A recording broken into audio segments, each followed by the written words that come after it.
Hi all, welcome back to Reliance Institute of Technology. നമ്മൾ കഴിഞ്ഞ ക്ലാസ്സിൽ എടുത്തത് എന്തായിരുന്നു?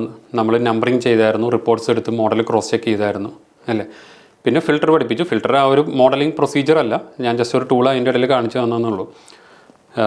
നമ്മൾ നമ്പറിങ് ചെയ്ത് റിപ്പോർട്ട്സ് എടുത്ത് മോഡൽ ക്രോസ് ചെക്ക് ചെയ്ത് അല്ലെങ്കിൽ ഇഷ്യൂസ് ഉണ്ടെങ്കിൽ അതെല്ലാം ക്ലിയർ ചെയ്ത് കഴിഞ്ഞാൽ ഇനി നമുക്ക് ജനറേറ്റ് ചെയ്യേണ്ടത് ഡ്രോയിങ്സ് ജനറേറ്റ് ചെയ്യണം. നമ്മുടെ മെയിൻ എയിം എന്ന് പറഞ്ഞാൽ ഡ്രോയിങ് ആണ്, അല്ലാണ്ട് ഈ 3D അല്ല. ഈ 3D ചെയ്യുന്നത് എന്തിനാണ്? ഓട്ടോമാറ്റിക് ഡ്രോയിങ്സും ക്ലയൻറ്റിന് വേണ്ട ഔട്ട്പുട്ടും കിട്ടാൻ വേണ്ടിയാണ്. നമുക്ക് ക്ലയൻറ്റിന് കൊടുക്കേണ്ട ഔട്ട്പുട്ടുകൾ എന്താണ്? ഒന്ന്, റിപ്പോർട്ട്സ് കൊടുക്കണം, അതായത് ഈ പറഞ്ഞ 4 റിപ്പോർട്ട്സും. പിന്നെ വേണ്ടതാണ് നമുക്ക് പാർട്ട് ലിസ്റ്റ്. ഫാബ്രിക്കേഷൻ ഡ്രോയിങ്ങിൽ കൊടുക്കുന്ന ഡ്രോയിങ്സ്, ഫാബ്രിക്കേഷൻ ഷോപ്പിലോട്ട് കൊടുക്കുന്ന ഡ്രോയിങ്സ് ആണ് അസംബ്ലി ഡ്രോയിങ്, പിന്നെ single part drawing. Single part drawing എന്ന് വെച്ച് കഴിഞ്ഞാൽ ഓരോ പീസ് എങ്ങനെ കട്ട് ചെയ്യണം എന്നുള്ളത്. PL1 ഒരു ഡ്രോയിങ്, PL2 അടുത്ത ഡ്രോയിങ്, അങ്ങനെ. അസംബ്ലി ഡ്രോയിങ് എന്ന് വെച്ചാൽ ഈ കോളത്തിൽ പ്ലേറ്റുകളെല്ലാം വെൽഡ് ചെയ്ത് എങ്ങനെ ചെയ്യാം എന്നുള്ളതിൻ്റെയാണ് അസംബ്ലി ഡ്രോയിങ്. ഇത് പ്രകാരം ഫാബ്രിക്കേറ്റേഴ്സ് എല്ലാം വെൽഡ് ചെയ്ത് സെറ്റ് ചെയ്തിട്ട് സൈറ്റിലോട്ടേക്ക് ട്രാൻസ്പോർട്ട് ചെയ്യും. സൈറ്റിൽ ഐഡൻറ്റിഫൈ ചെയ്യാനായിട്ട്, ഇറക്റ്റ് ചെയ്യാനായിട്ട് നമ്മൾ കൊടുക്കുന്ന ഡ്രോയിങ് ആണ് GA ഡ്രോയിങ് എന്ന് പറയും. ഇറക്ഷന് വേണ്ടി ജനറൽ അറേഞ്ച്മെൻറ്റ് ഡ്രോയിങ്. ഇപ്പോൾ നമ്മൾ നേരത്തെ റിപ്പോർട്ട്സുകൾ എടുത്തായിരുന്നില്ലേ, ഈ റിപ്പോർട്ട്സുകൾ നമുക്ക് മോഡൽ ഫോൾഡറിൽ പോയി കഴിഞ്ഞാൽ കിട്ടും. ഇവിടെ മെനു ക്ലിക്ക് ചെയ്യാം, ഓപ്പൺ മോഡൽ ഫോൾഡർ എന്ന് പറഞ്ഞ് ക്ലിക്ക് ചെയ്യാം. ഇതിൽ റിപ്പോർട്ട്സ് എന്ന് പറഞ്ഞ് കാണാൻ പറ്റും. റിപ്പോർട്ട്സ്, ഈ റിപ്പോർട്ട്സിൽ ക്ലിക്ക് ചെയ്ത് കഴിഞ്ഞാൽ നമ്മളെടുത്ത റിപ്പോർട്ടുകളുടെ ലിസ്റ്റെല്ലാം ഇവിടെ കാണിക്കും. ഇത് നമുക്ക് എക്സലിലൊക്കെ ഓപ്പൺ ചെയ്തിട്ട് ക്ലയൻറ്റിന് സബ്മിറ്റ് ചെയ്യാൻ പറ്റും കേട്ടോ. ഓക്കെ, അപ്പോൾ നമുക്ക് അസംബ്ലി ലിസ്റ്റ് ജനറേറ്റ് ചെയ്യണം. അപ്പോൾ അസംബ്ലി നമ്മൾ എടുത്തേക്കുന്ന, നമുക്കിപ്പോൾ ആദ്യം അസംബ്ലി ഡ്രോയിങ് ജനറേറ്റ് ചെയ്യാം. നമ്മൾ നേരത്തെ ഒരു ജനറേറ്റ് ചെയ്തില്ല, ഒരു ലിസ്റ്റ് എടുത്തില്ല, അസംബ്ലി ലിസ്റ്റ്. അസംബ്ലി ലിസ്റ്റ് പ്രകാരമുള്ള എല്ലാത്തിൻ്റെയും ഡ്രോയിങ്സ് നമ്മൾ ജനറേറ്റ് ചെയ്ത് ക്ലയൻറ്റിന് സബ്മിറ്റ് ചെയ്യേണ്ടതാണ്. അപ്പോൾ അസംബ്ലി ഡ്രോയിങ് നമുക്ക് ഈ ഒരു സിമ്പിൾ ബീമിൻ്റെ ആദ്യം ചെയ്യാം. ഇപ്പോൾ ഇവിടെ എൻക്വയറി ഇവിടെ ക്ലിക്ക് ചെയ്തു. ഇവിടെ ഈ ബീമിൽ ക്ലിക്ക് ചെയ്ത് കഴിഞ്ഞാൽ ഇതിൻ്റെ അസംബ്ലി മാർക്ക് വരുന്നത് B1 ആണ്. B1 എന്നാണ് അസംബ്ലി മാർക്ക് വരുന്നത്. M2 അതിൻ്റെ പാർട്ട് പൊസിഷൻ നമ്പർ. ഇനി അസംബ്ലി ഒബ്ജക്ട്സും കൂടി ചെക്ക് ചെയ്ത് നോക്കാം. ഇവിടെ ഡ്രോപ്പ് ഡൗൺ ആരോ ക്ലിക്ക് ചെയ്തു. അസംബ്ലി ഒബ്ജക്ട്സ് എടുത്തിട്ട് ക്ലിക്ക് ചെയ്ത് കഴിഞ്ഞാൽ റെഡ് ആൻഡ് യെല്ലോയിൽ കാണും. ഇവിടെ യെല്ലോ വരാത്ത എന്താണ്? ഈ ബീമിൽ വേറെ പ്ലേറ്റുകളൊന്നും വെൽഡ് ചെയ്ത് വരുന്നില്ല. ആകെ ബീം 2 എൻഡിൽ ഹോൾ വരും, അത്രേ ഉള്ളൂ. അപ്പോൾ ഇതൊരു സിമ്പിൾ അസംബ്ലിയാണ് വരുന്നത്. അപ്പോൾ നമുക്കിതിൻ്റെ ജനറേറ്റ് ചെയ്യാം. ഞാനിങ്ങനെ ഇങ്ങനെ അതിൻ്റെ നമ്പർ ഏതാണോ അല്ലെങ്കിൽ അസംബ്ലി ഒബ്ജക്ട്സ് എന്താണോ ഇങ്ങനെയൊക്കെ ചെക്ക് ചെയ്യാൻ പറ്റും. നിങ്ങൾ ഒരു ബൈ എക്സ്പീരിയൻസ് ആയി കഴിഞ്ഞാൽ അതൊന്നും ചെയ്യത്തില്ല, എന്ന് ചെയ്യേണ്ട ആവശ്യം വരും. പക്ഷേ ഇത് ചെയ്ത് നോക്കാൻ പറയും. നിങ്ങൾക്കൊരു ആ ഡ്രോയിങ് ജനറേറ്റ് ആയി വരുമ്പോൾ ഒരു ഐഡിയ കിട്ടും. നിങ്ങൾക്ക് ഇത് മോഡലിൽ ഇങ്ങനെയായിരുന്നല്ലോ കിടന്നത്, ഇതാണല്ലോ അതിൻ്റെ പ്ലേറ്റ് എന്നൊക്കെ ഒരു ഐഡിയ കിട്ടാനായിട്ടാണ് ചെയ്യുന്നത്. ഇനി ഈ എങ്ങനെ ഫാബ്രിക്കേഷൻ ഡ്രോയിങ് ജനറേറ്റ് ചെയ്യാം?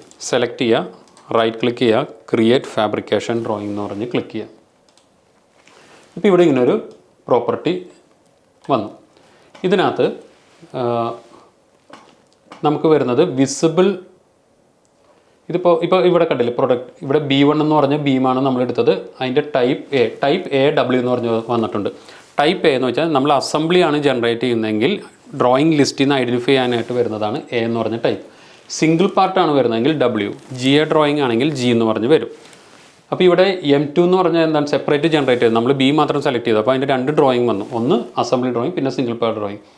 നമ്മൾ സിംഗിൾ പാർട്ട് ഡ്രോയിങ് എന്ന് പറഞ്ഞ് സെപ്പറേറ്റ് കൊടുക്കുന്നത് മെയിൻ പാർട്ടിൻ്റെ കൊടുക്കത്തില്ല. അതായത് മെയിൻ പാർട്ട് വരുന്ന ബീം, കോളത്തിൻ്റെ ഐ സെക്ഷൻ, നമ്മൾ ഈ പ്ലേറ്റുകളിൽ മാത്രമേ മെയിനായിട്ട് നമ്മൾ സിംഗിൾ പാർട്ട് എന്ന് പറഞ്ഞ് സെപ്പറേറ്റ് കൊടുക്കത്തുള്ളൂ. ഇപ്പോൾ ഈ ബീമിൽ വല്ല പ്ലേറ്റുകൾ വരുന്നുണ്ടായിരുന്നെങ്കിൽ അതിൻ്റെ സെപ്പറേറ്റ് സിംഗിൾ പാർട്ട് കൊടുക്കും. പക്ഷേ ഈ ബീം, അതായത് ബീം, അപ്പോൾ നിങ്ങൾക്ക് ഒരു സംശയം വരും, അപ്പോൾ ബീം ഫാബ്രിക്കേറ്റ് ചെയ്യാനുള്ള ഇൻഫർമേഷൻ എങ്ങനെ കൊടുക്കും? അത് നമ്മൾ അസംബ്ലി ഡ്രോയിങ്ങിൽ തന്നെ കൊടുക്കും. അതായത് ബീമിൻ്റെ ലെങ്ത്, ബീമിൽ ഹോൾ വല്ലതും വരുന്നുണ്ടെങ്കിൽ ഹോളിൻ്റെ ഡിസ്റ്റൻസ്, ബീം വല്ല ഷേപ്പിൽ കട്ട് ചെയ്യുന്നുണ്ടെങ്കിൽ അതെങ്ങനെ കട്ട് ചെയ്യാം, അതൊക്കെ അസംബ്ലി ഡ്രോയിങ് തന്നെ കാണിക്കും. പക്ഷേ ബീമിൽ ഒരു പ്ലേറ്റ് വരുന്നുണ്ടായിരുന്നെങ്കിൽ ആ പ്ലേറ്റ് ഈ ബീമിൽ നിന്ന് എത്ര ഡിസ്റ്റൻസിൽ വെക്കണം എന്നുള്ള ഇൻഫർമേഷൻ മാത്രമേ നമ്മൾ അസംബ്ലി ഡ്രോയിങ്ങിൽ കാണിക്കത്തുള്ളൂ. അപ്പോൾ നമുക്കിവിടെ ടൈപ്പ് A മാത്രം മതി, സിംഗിൾ പാർട്ട് വേണ്ട. അപ്പോൾ അതിന് വേണ്ടി ഇവിടെ താഴെ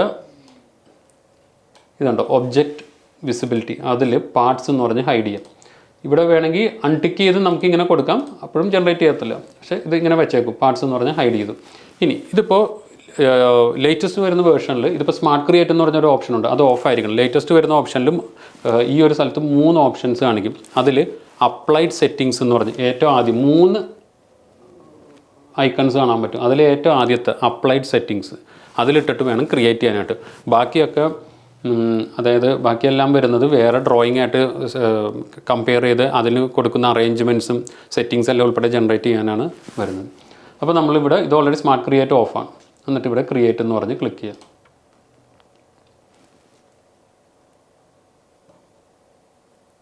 ഇപ്പോൾ ഡ്രോയിങ് ജനറേറ്റ് ആയിട്ടുണ്ട്. ഇനി ജനറേറ്റ് ആയ ഡ്രോയിങ് എവിടെ കിടക്കുന്നതെന്ന് വെച്ചാൽ ഡ്രോയിങ്സ് ആൻഡ് റിപ്പോർട്ട്സിൽ ഡോക്യുമെൻറ്റ് മാനേജർ ഇല്ലെങ്കിൽ Ctrl+L ക്ലിക്ക് ചെയ്താലും ജനറേറ്റ് ആയി വരും, ഓപ്പണായി വരും. ഇതിനകത്ത് ഇപ്പോൾ ഓൾ ഡോക്യുമെൻറ്റ്സ് ഇവിടെ കണ്ടില്ലേ, ഓൾ ഡോക്യുമെൻറ്റ്സിൽ എടുത്തു കഴിഞ്ഞാൽ നമ്മളിപ്പോൾ ജനറേറ്റ് ചെയ്ത ബീമും റിപ്പോർട്ട്സ് എല്ലാം വരും. നമുക്കത് മാറ്റി ഓൾ ഡ്രോയിങ്സിലോട്ട് ഇട്ട് കഴിഞ്ഞാൽ ഡ്രോയിങ്സ് മാത്രം. ഇനി ഡ്രോയിങ്ങിൽ തന്നെ അസംബ്ലി മാത്രം മതിയെങ്കിൽ അസംബ്ലി ഡ്രോയിങ്സ് ഇടാം, സിംഗിൾ പാർട്ട് മാത്രം മതിയെങ്കിൽ സിംഗിൾ പാർട്ട്. ഇപ്പോൾ നമുക്ക് ഓൾ ഡ്രോയിങ്സിലോട്ട് തന്നെ ഇടാം. ഓൾ ഡ്രോയിങ്സിലിട്ടു, ഇവിടെ വന്നു ഷീറ്റിൻ്റെ സൈസ്. നമ്മൾ അസംബ്ലി ഡ്രോയിങ് കൊടുക്കുന്ന ഷീറ്റ് സൈസ് A1 അല്ലെങ്കിൽ A3. സിംഗിൾ പാർട്ടായിട്ട് കൊടുക്കുകയാണെങ്കിൽ A4, അതായത് PL1 ഒരു A4 ഷീറ്റ്, PL2 ഒരു A4 ഷീറ്റ് അങ്ങനെ കൊടുക്കും. അസംബ്ലി ഡ്രോയിങ് കൊടുക്കുമ്പോൾ നമ്മൾ എടുക്കുന്ന ഡ്രോയിങ്ങിൻ്റെ വലിപ്പം അനുസരിച്ചാണ് A1 വേണോ A3 വേണോ എന്നുള്ളത് തീരുമാനിക്കുന്നത്. ഇപ്പോൾ ഇത് A3 ഷീറ്റാണ്, ടൈപ്പ് B1. ഇനി ഡബിൾ ക്ലിക്ക് ചെയ്ത് ഓപ്പൺ ചെയ്യാം. ഡബിൾ ക്ലിക്ക് ചെയ്താൽ മതി, ഡ്രോയിങ് ഓപ്പണായി വരും. ഇപ്പോൾ ഇവിടെ ഡ്രോയിങ് ഓപ്പണായി വന്നു. ഇവിടെ ഒരു വൈറ്റ് ബാക്ക്ഗ്രൗണ്ടിൽ ഈ വൈറ്റ് ബാക്ക്ഗ്രൗണ്ട് മാറ്റി ബ്ലാക്ക് ആക്കണം എന്നുണ്ടെങ്കിൽ നമുക്ക് കുറച്ചുകൂടി കൺവീനിയൻറ്റ് അങ്ങനെയാണല്ലോ. ഓട്ടോക്കാഡിലൊക്കെ വർക്ക് ചെയ്തവരൊക്കെ ആണെങ്കിൽ ബ്ലാക്ക് ബാക്ക്ഗ്രൗണ്ടിൽ വർക്ക് ചെയ്യുന്നതായിരിക്കും കൺവീനിയൻറ്റ്. അതായത് പേപ്പർ ബാക്ക്ഗ്രൗണ്ട് എന്ന് പറയും വൈറ്റ്. നമുക്കിത് മാറ്റി ബ്ലാക്ക് ആക്കണമെന്നുണ്ടെങ്കിൽ ഒരു പ്രാവശ്യം ഈ സെറ്റിങ്സ് ചെയ്താൽ മതി. ഇവിടെ മെനു എടുക്കാം, മെനുവിൽ സെറ്റിങ്സ് എടുക്കാം. സെറ്റിങ്സിൽ അഡ്വാൻസ് ഓപ്ഷൻ എന്ന് പറഞ്ഞ് കിടക്കുന്നുണ്ടാവും. അഡ്വാൻസ് ഓപ്ഷൻ ക്ലിക്ക് ചെയ്യാം. അപ്പോൾ ഇങ്ങനെ ഒരു പ്രോപ്പർട്ടി വരും. ഇതിനകത്ത് ഡ്രോയിങ് വ്യൂ എടുക്കാം. ഡ്രോയിങ് വ്യൂസിൽ ബ്ലാക്ക് ഡ്രോയിങ് ബാക്ക്ഗ്രൗണ്ട് ഫോൾസ് ആണ്, അത് ട്രൂ ആക്കുക. Apply, okay. ഇനി B ഒരു 3 പ്രാവശ്യം പ്രസ് ചെയ്താൽ മതി. ബോളിൻ്റെ B 1 2 3. ഇനി നമ്മൾ ഈ മോഡലിൽ ഡ്രോയിങ് ജനറേറ്റ് ചെയ്യുന്ന ഡ്രോയിങ്സ്, ഓപ്പൺ ചെയ്യുന്ന ഡ്രോയിങ്സ് എല്ലാം ഇതേപോലെ ബ്ലാക്ക് ഡ്രോയിങ് ബാക്ക്ഗ്രൗണ്ടിൽ വരും. നമ്മൾ ഒരു പ്രാവശ്യം സെറ്റിങ്സ് ചെയ്താൽ മതി. ഇപ്പോൾ ഈ കണ്ടില്ലേ, ഈ ഡ്രോയിങ് ഓട്ടോമാറ്റിക് ജനറേറ്റ് ചെയ്യുന്നു. ഇതാണ് ഷീറ്റ്. ഇതിന് ടൈറ്റിൽ ബ്ലോക്ക് എന്ന് പറയും. ഇവിടെ ഇപ്പോൾ കണ്ടില്ലേ 6 നമ്പർ ബീം, B1 എന്ന് പറഞ്ഞാൽ 6 നമ്പർ. ഇപ്പോൾ ഒരു 6 എണ്ണം ഇതേപോലത്തെ ബീം ഫാബ്രിക്കേറ്റ് ചെയ്യും. ഇത് ടൈറ്റിൽ ബ്ലോക്ക് എന്ന് വെച്ചാൽ ഡ്രോയിങ് നെയിം, ക്ലയൻറ്റിൻ്റെ നെയിം, ഡ്രോയിങ് നമ്പർ, അങ്ങനത്തെ കാര്യങ്ങൾ, ഇൻഫോർമേഷൻ, റിവിഷൻ ഇതൊക്കെ കൊടുക്കേണ്ടതാണ് ടൈറ്റിൽ ബ്ലോക്ക് എന്ന് പറയുന്നത്. പിന്നെ ഈ കാണുന്നതാണ് bill of material. Bill of material എന്ന് വെച്ചാൽ നമ്മൾ കൊടുക്കുന്ന ഈ ഒരു ഡ്രോയിങ്ങിൽ വരുന്ന ഓരോന്നിൻ്റെയും പാർട്ട് മാർക്ക്, അതിൻ്റെ profile, grade, quantity, area, length, പിന്നെ ടോട്ടൽ വെയിറ്റ് എന്തിനാ ട്രാൻസ്പോർട്ടേഷന് വേണ്ടി. ഇതെല്ലാം കൂടി വെൽഡ് ചെയ്യുമ്പോൾ എന്ത് വെയിറ്റ് വരുമെന്ന് അറിയാം. ഇതെല്ലാം ഓട്ടോമാറ്റിക് ജനറേറ്റ് ചെയ്തു. നമുക്ക് വേണമെങ്കിൽ ഈ റിപ്പോർട്ട്സും ഈ ടൈറ്റിൽ ബ്ലോക്കൊക്കെ സെറ്റ് ചെയ്യാൻ പറ്റും. ക്ലയൻറ്റിന് ഒരു ടെംപ്ലേറ്റ് ഉണ്ട്, അത് പ്രകാരം സെറ്റ് ചെയ്യാം. പക്ഷേ ആ സെറ്റിങ്സ് ഒക്കെ ബൈ എക്സ്പീരിയൻസ് നിങ്ങൾക്ക് പഠിക്കാൻ പറ്റുള്ളൂ. അതൊക്കെ സീനിയേഴ്സ് ആയിരിക്കും ചെയ്യുന്നത്. ഒരു ചെറിയൊരു പ്രോഗ്രാം ചെയ്യുന്നൊരു പ്രോസസ്സാണ്. അതൊക്കെ പിന്നീട് നിങ്ങൾ പഠിച്ചോളൂ. അത് ഇനിയിപ്പോൾ നമുക്കിവിടെ ഡ്രോയിങ് ജനറേറ്റ് ആയി വന്നു. നമ്മൾ നേരത്തെ പറഞ്ഞ ലൈൻസ് ഇട്ടൊന്നും വരയ്ക്കേണ്ട, ഓട്ടോമാറ്റിക് എല്ലാം വന്നു. പക്ഷേ ഇതേ രീതിയിൽ നമുക്ക് സബ്മിറ്റ് ചെയ്യാൻ പറ്റത്തില്ല. കാരണം ആ ഡ്രോയിങ് നമുക്ക് ചില ഡയമെൻഷൻ കറക്റ്റ് ആയിരിക്കില്ല, ചില ഡയമെൻഷൻ ഉണ്ടാവത്തില്ല, ചില റിപ്പീറ്റഡ് ഡയമെൻഷൻസ് ഉണ്ടാവും, സെക്ഷൻ ഉണ്ടാവത്തില്ല. അപ്പോൾ ഇതൊക്കെ നമ്മൾ അറേഞ്ച് ചെയ്ത് ഡ്രോയിങ് നീറ്റായിട്ട് അറേഞ്ച് ചെയ്ത് വേണം സബ്മിറ്റ് ചെയ്യാൻ. അപ്പോൾ ഇപ്പോൾ ഇതിനകത്തുണ്ട്, ഇതിൽ കളർ വ്യത്യാസമുണ്ട്, അത് മാറ്റണം. ഡയമെൻഷൻ സ്റ്റൈൽ വ്യത്യാസമുണ്ട്. ഇതൊക്കെ ചെയ്യാനായിട്ട് ഡബിൾ ക്ലിക്ക് ചെയ്ത് അസംബ്ലി ഡ്രോയിങ് പ്രോപ്പർട്ടി അങ്ങനെ വേണം ചേഞ്ച് ചെയ്യാൻ. അതായത് ബ്ലാങ്ക് സ്പേസിൽ ഡബിൾ ക്ലിക്ക് ചെയ്യുമ്പോൾ കിട്ടുന്ന ഷീറ്റിൻ്റെ ഒരു പ്രോപ്പർട്ടി ഉണ്ട്. ആ പ്രോപ്പർട്ടിയിലാണ് എപ്പോഴും നിങ്ങൾ മാക്സിമം സെറ്റിങ്സ് എല്ലാം ചെയ്യാം. ഇതിൽ പാർട്ട് എന്ന് പറഞ്ഞു പോകാം. നമുക്കിപ്പോൾ ചേഞ്ച് ചെയ്യേണ്ട പാർട്ടിൻ്റെ കളർ. പാർട്ട് എന്ന് പറഞ്ഞു പോകാം. പാർട്ടിൽ ഹിഡൻ ലൈൻസ് ഓൺ ആണോ നോക്കുക. ഇത് രണ്ടും ഹിഡനും ഹിഡനും ടിക്ക് ആയിരിക്കണം. പിന്നെ അത് ഓൾറെഡി ടിക്കാണ്, അതുകൊണ്ട് കുഴപ്പമില്ല. പിന്നെ ഓറിയൻറ്റേഷൻ മാർക്ക് ഓൺ ചെയ്യുക, മോഡിഫൈ. ഇതാണ് ഓറിയൻറ്റേഷൻ മാർക്ക്. ഓറിയൻറ്റേഷൻ മാർക്ക് എന്ന് വെച്ചാൽ ഇറക്ഷൻ സൈഡ് മാർക്ക്.